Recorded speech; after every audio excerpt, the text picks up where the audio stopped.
Hi, this is Sinta Ebersohn from Fair Divorce, and we are celebrating the International Day of the Family, which is tomorrow, Saturday. And with me, I've got Veerash Srikison. She is an advocate, mediator, and has got all sorts of tools and skills in her toolbox, of which you'll learn soon. Thank you very much for being here, and welcome, Veerash. Thank you very much, Sinta. I'm glad to be here. Yes, and let's just jump in. Tell us, in your experience, what do you find is the biggest challenges that families face when they go through divorce, and also afterwards when they remarry and they blend families and start new relationships? In the beginning, when I meet the families or the parents that are going through a divorce, because we were talking about people with children, there's that uncertainty in terms of what is expected of me. What am I supposed to give up? What do I have to give for them to take? It's that push and pull attitude when that divorce starts out.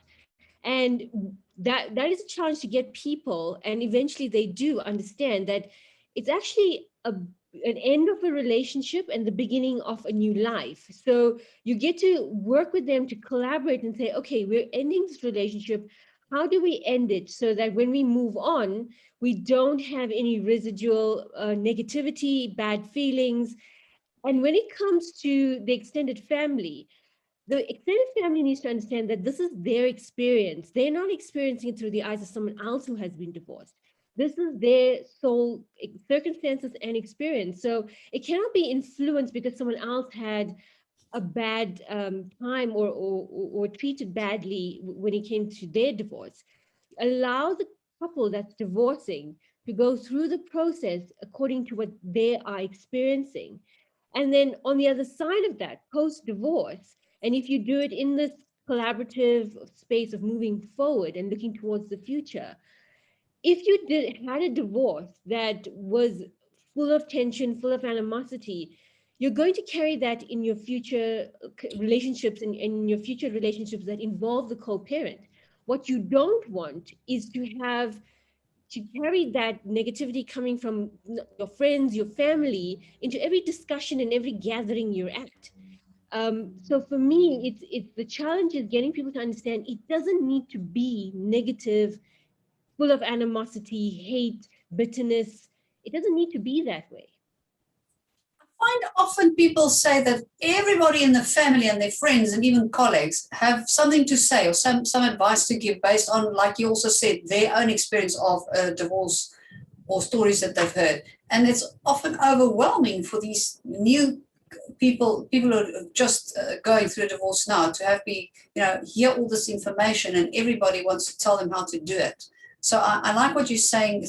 Don't listen to everybody. Maybe not even discuss your situation with everybody. Maybe keep it more private, would you say? Yes, and when it comes to confidentiality, what I do is, because I do divorce mediation and family mediation, the entire process is confidential. So you're bound by that process to not take what is being discussed out, because inside the mediation you're actually negotiating, and you don't want to. You're negotiating what is in front of each of you. You don't want to now bring in outside information where someone does not know the details that brought about the negotiation or brought about why you're making these offers and concessions. So yes, when they were negotiating, maybe they went in that negotiation ill-informed, or they went in there not prepared.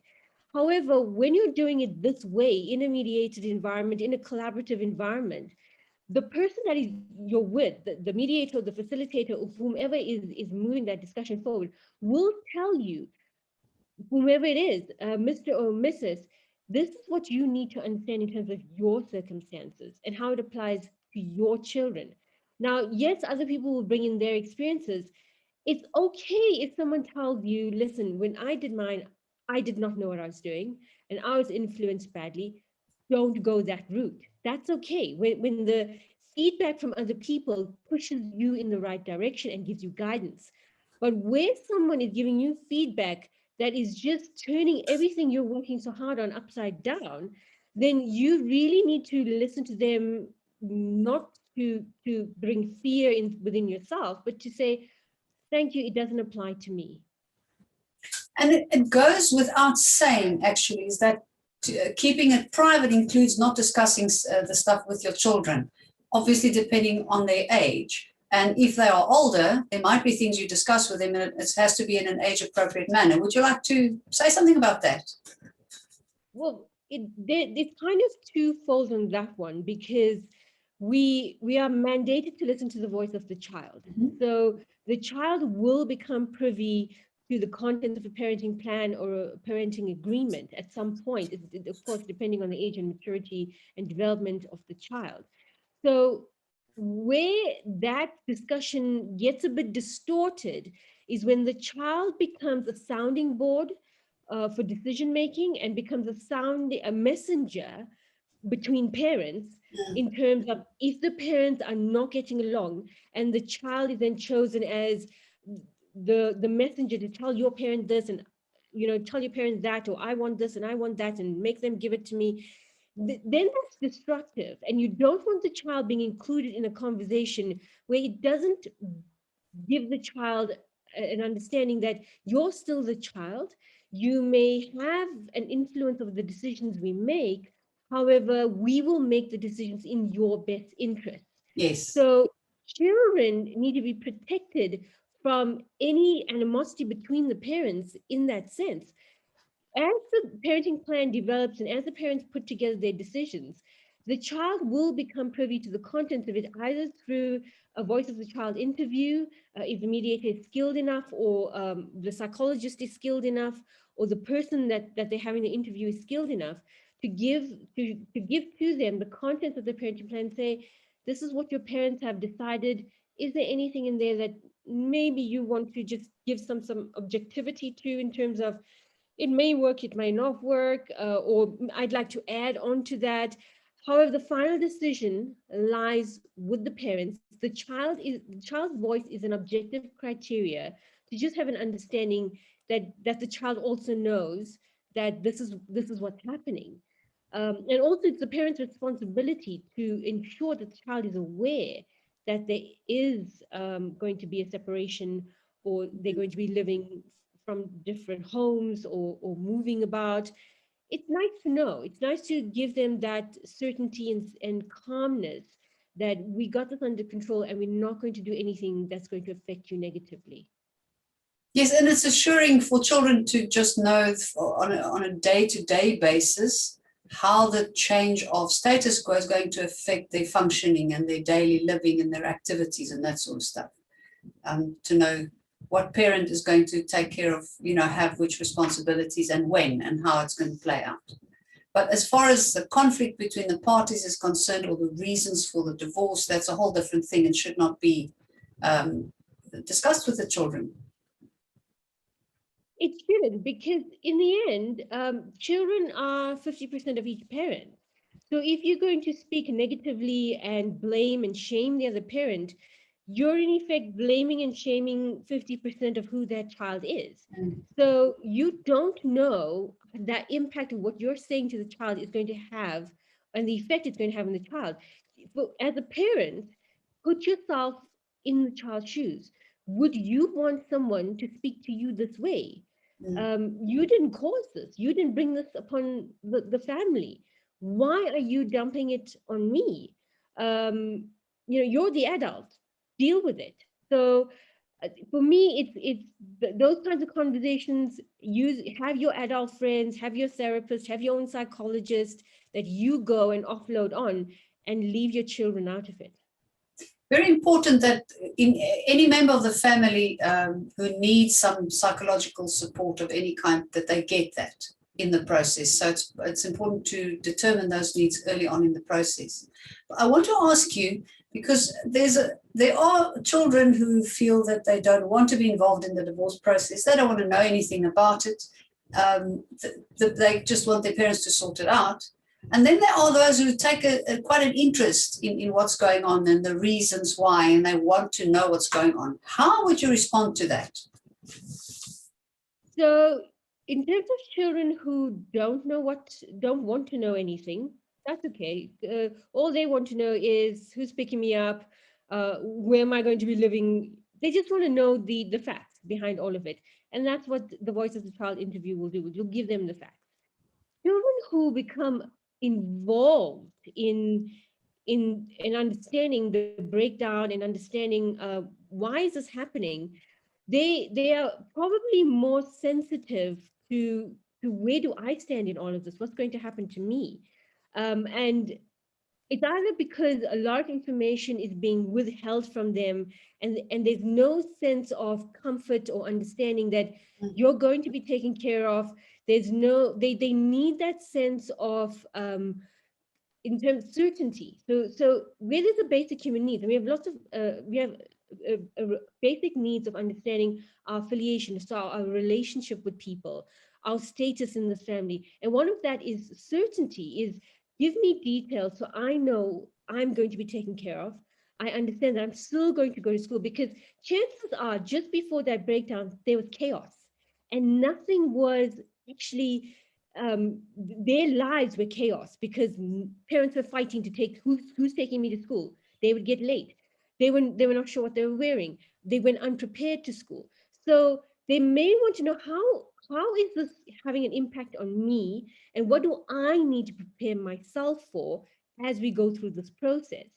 So they need that level of comfort and support from parents, and that's why the questions are coming. It's not, in most instances, and in fact, in all instances I've dealt with children, they're not interested in the gossip behind this breakdown.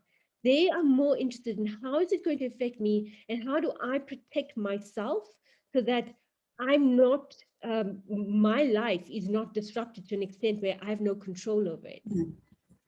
Yes, that makes sense. So as long as they have the basic information and you keep them informed as we progress through the divorce process, that should be sufficient. It's not knowing anything that is scary. Being totally uncertain, not having any information that makes us feel unsafe. Is that right?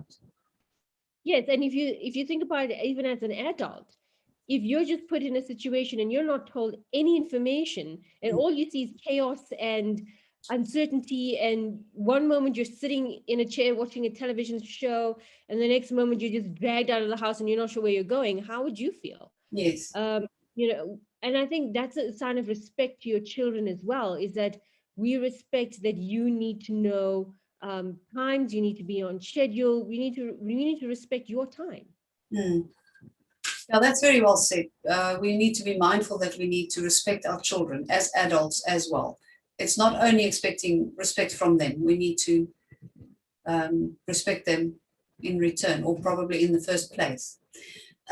Tell me, in your experience, or when you mediate divorces, when you work with people, do you have any practical tools or a tip or some method that you could perhaps share with us? How do you start out with people? What do you tell them? Let's say, for example, you have a high conflict divorce and people come to you for mediation. How do you start them off by getting them together around the table and making a mind shift or a paradigm shift from fighting towards collaborating or cooperating? So a lot of what mediation involves is communication and listening to each other, or using the mediation environment to hear what the other person says, channeled through the mediator. So a lot of mediation, in especially with high conflict, is, in most instances I use the shuttle method of moving between parents or the adults, in that one is sitting in an individual session and the other sitting in an individual session, and moving information between the two of them. So eventually they start speaking the same language of understanding and perspective. So they understand, they can hear now through me what the other person's needs, concerns, interests, and fears are. So when one of the practical methods of mediation is that communication is essential, and because it's direct between, and I'm just using randomly, parties, directly between the adults, is there's no lost in translation. Nothing is lost in translation. Mm-hmm. Also, because it's confidential, they can express both emotions and their concerns in that environment. So by understanding what is holding them back from reaching agreement, they are able to develop an agreement and make decisions, because in mediation, the party makes the final decision. They're able to make decisions that are relevant to them, that addresses what might be a concern to one person and isn't a concern to the other, but that person feels it's important to them. Um, so when they use mediation, they're actually listening to each other through the mediator. So when you're having that negotiation, even when you're sitting in that joint session, and with high conflict couples, that happens much later in the mediation, while where they are able to now understand that we're actually both on the same page. We both want a clean break. We both want what's best for the children. We both want to get on with our lives. How do we do this? They get to that point where they're now starting to listen while formulating that agreement to say, we actually want the same thing, but it just sounds different. Now, when you take away that animosity and possible screaming and disrespect, by changing the environment into a safe, confidential, progressive, collaborative environment, they now start to listen and communicate differently. So their behavior, even their physiology changes, because they were able to express their emotion, which was probably mistranslated to overreaction or drama. But it is affecting them. It's affecting the way they make decisions. It affects their physiology in the mediation. It affects their physiology with each other. Mm. So when you start to take that and translate it into what is actually holding you back from reaching agreement, and expressing it in words that the other person can hear, then that practical method of listening to understand, not necessarily listening to agree, but listening to understand, becomes more effective between couples. Yeah, very valuable. Thank you for that. It's can't be always an easy position to be in, to be the mediator, and having to see people separately and to be trusted by both of them that you will convey the right and the truthful information, and also keep it confidential as you go along. I'm leading to a question that I often get from people. Obviously, because there are still many people out there who are not familiar with the process of mediation or a collaborative divorce process, and they don't know exactly how it works, so they're fearful of it. And some people are resistant to it. So I'm glad to hear that you are referring to this, because I'm hoping that it would set people's minds at ease. It's private, it's confidential, and obviously a mediator is properly trained to handle these things, even in a high conflict situation. I want to ask you, however, lots of divorces are due to a power imbalance. And there's often one party who is in control pretty much of everything. And often it's the breadwinner or the person who has the financial control, for example, and the other party who has got far less power in the relationship. And that is a dangerous position to be in, especially if you have to go and sit in the same room and mediate. Some people are afraid of the other person, and even in some cases there's abuse or neglect or something like that. How do you deal with that? So I'm going to go backwards with your question. When we're dealing with the mediation has a way of process where the mediator is in control of the process. So where there is information given that there's a fear of abuse or there has been abuse, the mediator will use the shuttle method I spoke about, where they'll put the people, the parties, in separate rooms. So the mediator moves between them without them having to be in a joint session, sitting in the same room, and being fearful that they might be attacked or shut down or not be given an opportunity to speak. The role and the function of the mediator is to create a safe environment, is to address that power imbalance. And that power imbalance, it will happen even in litigation, because in litigation, the one with the more powerful lawyer is going to win Yes. more. So the power imbalance exists regardless of the forum they use to dissolve their relationship. What the mediator does is that the mediator, because the mediator is a constant, the mediator is in control of the process and is a constant person who is privy to information from both parties, is that the mediator is able to separate the parties and then work with each party in terms of gathering information to make an informed decision. So the mediator never advises. The mediator would never tell you what you should be doing.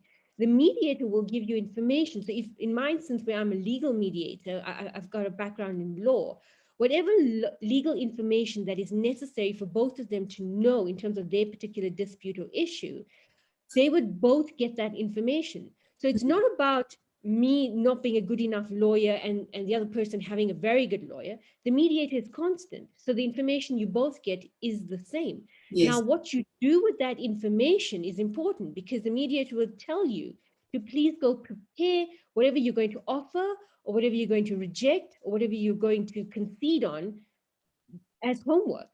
Now you have all of this information, and information creates a level playing field.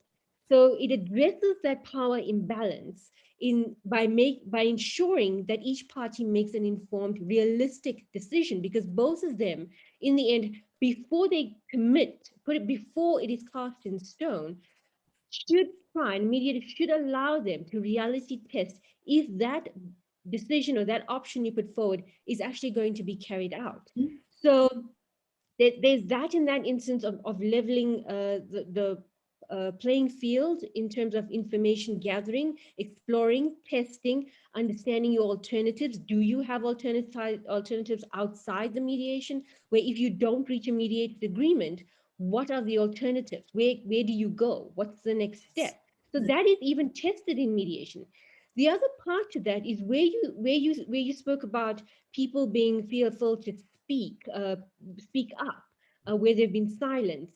In mediation, because communication is directly with the party to the mediator, each person has an equal opportunity to voice their concerns, to have a conversation with the mediator. Now, where mediator has the parties in a joint session, usually at the outset, the mediator, an experienced mediator, will be able to tell that one person is having giving themselves more airtime and voice than the other. And that's when the separation of the parties occurs. So when they sit in individual sessions, the mediator will listen to them after they've done their opening and explain themselves, because you will get that. Even if you have 2 minutes, you use 2 minutes, you still have that opportunity to speak. And it calms people and gives them that autonomy, that feeling of autonomy, that my voice is actually going to be heard. And that's what the mediator is there to make you understand, is that you will be heard, regardless of what power imbalance you currently experiencing, or perceive you're going to be experiencing. In mediation, it doesn't happen that way, because the mediator is in control of ensuring a balanced, fair process. Yes, so yeah, it is a safe and fair process because of the way it's set up and because of the way it's designed. That's wonderful to know. What do you do with parties who don't participate, who are not transparent, who are hiding facts, for example? Well, I wouldn't know they were hiding facts unless it came out in some sort of conversation. What you do as a mediator is that you would tell them the reality behind not being honest. Because if you construct an agreement where you have no intention of fulfilling on it, or the information shared is false, then that agreement just falls apart. Then you just wasted your time and your money and your effort sitting in mediation in bad faith. Why did you do that? Because the outside of this mediated process, and you don't fulfill on the agreement you reached, you're going to go to court. Then there's additional cost and time and effort into fixing something that you shouldn't have broken in the first place. Yes. And mediation requires that you act in good faith, that you be honest, and you be transparent. If you have to have your reasons for sitting in this process, because it's a confidential environment, you can't, and it's done without prejudice, you can't really take what's in here and use it against the other person. So why are you being destructive? Yeah, good question. Although I suppose it happens quite often, or do you find that it's rare that people come to the mediation agreement and then still hide assets or not disclose everything? If they don't, and it is revealed at a later stage, then they need to answer why they didn't do that. Now, when we look at a court process and the courts ask, why did you behave in this way that diminished the value of the mediation, or diminished the negotiation, the pre-trial negotiations? The court's going to look at that and say, well, you wasted your time, our time, that client's legal fees. They might get a cost order against them. So a legal advisor would be well in their right, or well within their role to say, if we go there acting in bad faith, the chances are we're going to get a cost order against us if this is revealed. So we need to be honest about it. And what was the outcome? What did you want to achieve defrauding someone? It's just a matter of your personality, your values, and your ethics and integrity that you bring to any forum of dispute resolution. Now, so there is recourse to a large degree, because I know that's a challenge that many families face that are going through divorce, is the lack of transparency. You know, things that are hidden and stay hidden, and we know all the tricks in the book of how people do that, but it's quite common that happens, I think, in litigation processes specifically. But let's talk a bit more about families, because that's why we're here, and that's to celebrate families. And I'd love to know what you tell people and how you feel about family unit after divorce. It's still a family. There's still parents and children involved. How do you help people, or teach them, or equip them to keep that family intact with the changed status quo? So when I work with the parents, as they're beginning to move from a one family unit to a two family unit, in that process, it always starts with people being a little bit bitter, a little bit negative about this breakdown. In the process, they learn to communicate with each other in a positive, supportive way, that when we move in our separate lives, we are still together as parents, as co-parents. And our children are our binding factor. So how do we make our lives, our separate lives, such that when we're together for the sake of the children, there's no negativity, we are supportive of them. And so we bring back the happiness and joy of the children having us there together. What I work with the parents in terms of that is that breakup was between the two of you. To the children, they see the two of you as their parents, as a joint unit. So what you can give to the children at that point is that support, is that joy, is that happiness, that we're here to celebrate you as children. So for instance, at birthday parties, if both of you are invited to the same birthday party, show the children that it's about them. It's not about you. And those arguments and the bitterness, and it eventually means nothing. It becomes meaningless. It becomes petty. So why bring that into an environment where the children they don't need that. So in the process of them working with me, parents understand how minimal that negativity is in terms of working towards creating a happy, safe, joyful environment for their children. So the success that comes out of the divorce is the behavior of the parents beyond that order, beyond that breakdown, and them showing to each other, showing to their children, yes, we could have gone through a difficult time, but we worked together in your best interests. And they are able to show their children that we can shake hands, still walk away with every intention that you must choose kindness over animosity, integrity over dishonesty, and peace over disruption. That's the message they should be giving their children going forward. Beautiful. Yeah, that's wonderful. Okay, and in blended families, how do we do that? Because I think the biggest challenge that blended families face is that people carry over the leftovers of their hurt and pain and resentment or whatever there is from a divorce into a blended family. How would you assist people with that? What can you teach us around that? Well, you're starting a new relationship. So you have to understand that that old relationship is over. It didn't work. So whatever was happening in there, if you bring it over here, it's going to break the current relationship because it broke the first one. You want to create new family traditions. You want to create a new approach to bringing everyone together. And as a unit, we determine that. We determine our status in this. We determine even as step parents. So if you're married and now you're step parents to children, even the biological parent can set aside time with their biological children, each of them, and say, you're still a part of me. We're still going to have our little things that we do. As a blended family, we now have new activities, new traditions that we use together, because the old way didn't work. Now we have this opportunity, this other chance to create a new way of moving forward. Yeah, that's great. That's great. Wonderful. Thank you. Yeah, it's a challenge to be parents. It's a challenge to be in relationships, and when they break up, it's really painful and really hard. Just tell me from your experience.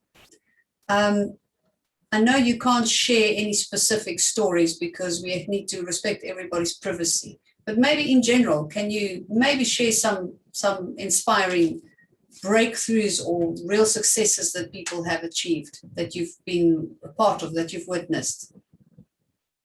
I think my favorite one is a family where they'd worked quite well in the mediation. It was more that they were work because of the homework that you get in mediation, and they went out. They never really spoke. The co-parents never spoke to each other before mediation. And when they'd come to mediation, and I would say to them, you've got homework, but this is homework where you come back with joint decisions. How about you go for a cup of coffee, which is next door, and talk about it? Now, I guess because it was coming from a mediated environment, they could actually talk to each other. And when we had the permission to ask the children, your parents have decided this. And for me, it was wonderful to watch two people sitting across a table, having a cup of coffee, making these decisions. They'd come with the decisions. And when I'd ask the children, the one child in specific, a 6-year-old, are you happy with this? And he said, not really. And his parents were quite concerned. And I said, well, why not? And he goes, because neither one of them agreed that I could have a TV in my bedroom. and then they realized, and that's why it was so important to get the voice of the child, like, okay, so to move this forward, all we need to do agree on is a TV in the bedroom. And they'd reached that state of understanding that was important to him. And it didn't occur to them that that's all he wanted out of this whole process. That's all he wanted. So the TV in the bedroom is what won the entire divorce process, and everyone was happy after that. Wonderful. It's so simple, actually. Yes. And that was an example of including the child while they were sitting in the mediated environment, of including the child, listening to the child, having an example of where the child's objective criteria comes in. Yes. Yeah.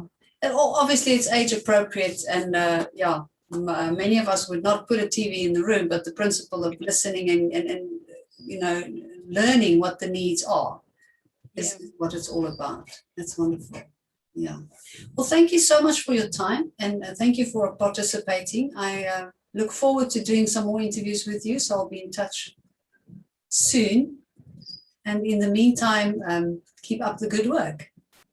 Thank you. And it's been my pleasure being here and being part of your audience as well. Thank you. Okay. Thanks, Veerash. Keep well. Okay. Bye-bye. Bye-bye.